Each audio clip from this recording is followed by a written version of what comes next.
just inconvenient for you that Officer Science didn't see injuries on you on May 21, 2016. It doesn't matter what's convenient for me. Right.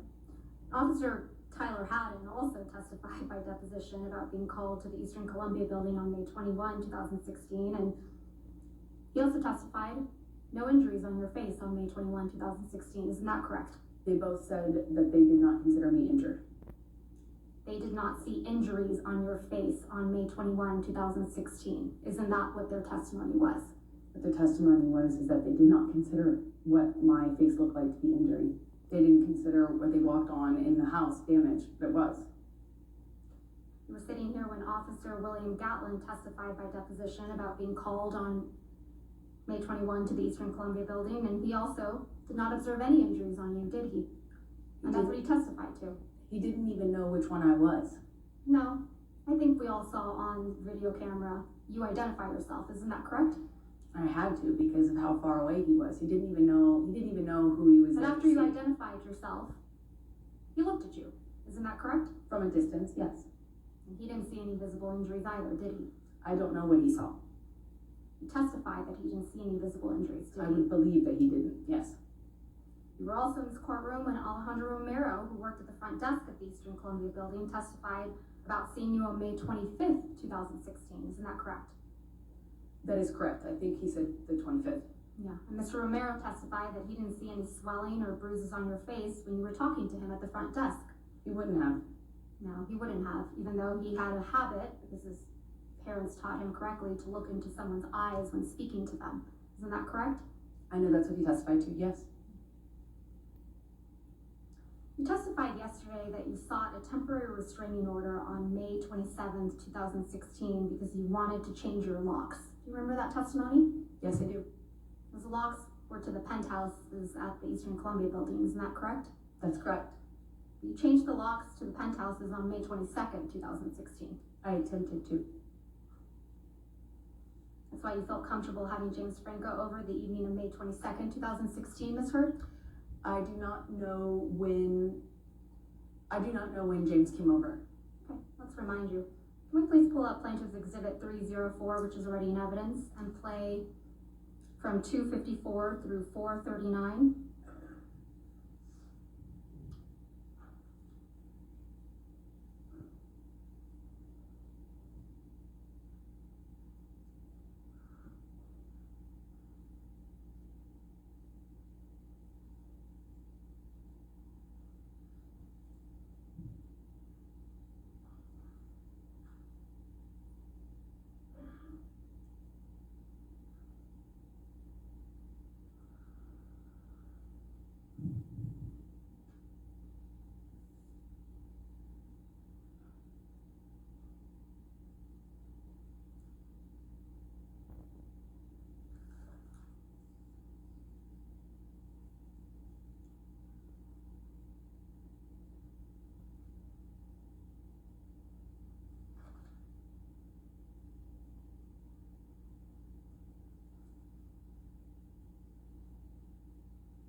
That's you and Mr. Franco on May 22nd, 2016, right, Ms. Hurd? That's correct. And you're taking him up to the penthouses, aren't you? That's where I live, yes. And it's past 11 p.m. at night, isn't that right? I'm not quite sure of the time it looked like that.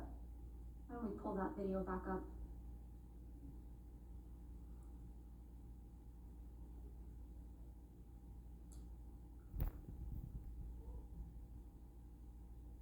$22:51.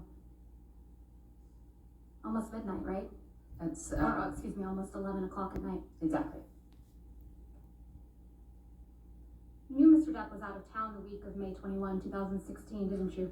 I don't know what I knew of his schedule at the time. You knew Mr. Depp was out of town on May 27th when you went to get the domestic violence restraining order, isn't that right? I don't know if I knew that at the time. You knew Mr. Depp was heading out on a European tour that week, isn't that right? I'm not quite sure what I understood of his schedule at that time.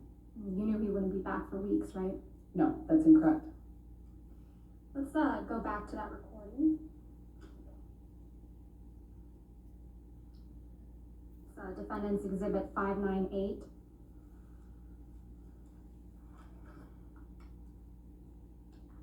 So you testified that you and Mr. Depp were in the car outside of his studio, is that right? Yes. And you were trying to prevent him from going into his studio to do drugs, right? Yeah, to effectively start another cycle. Right. Not that Mr. Depp was just trying to go into his house to see his daughter, right? His daughter might be one of the people that was in the house at that time, but that's neither here nor there. That would testimony is now prevent him from entering a cycle. Your testimony is now that Mr. Depp does drugs in front of his children? Well, first of all, I know he does. Second of all, it wouldn't have mattered. It wouldn't have stopped him from using with his friends, which is the problem, not whether or not his daughter was there. Let's play, please, Defendants 598 at 49:48 through 50:35. 50:35. I'm not, I'm itching. I don't want to be doing this.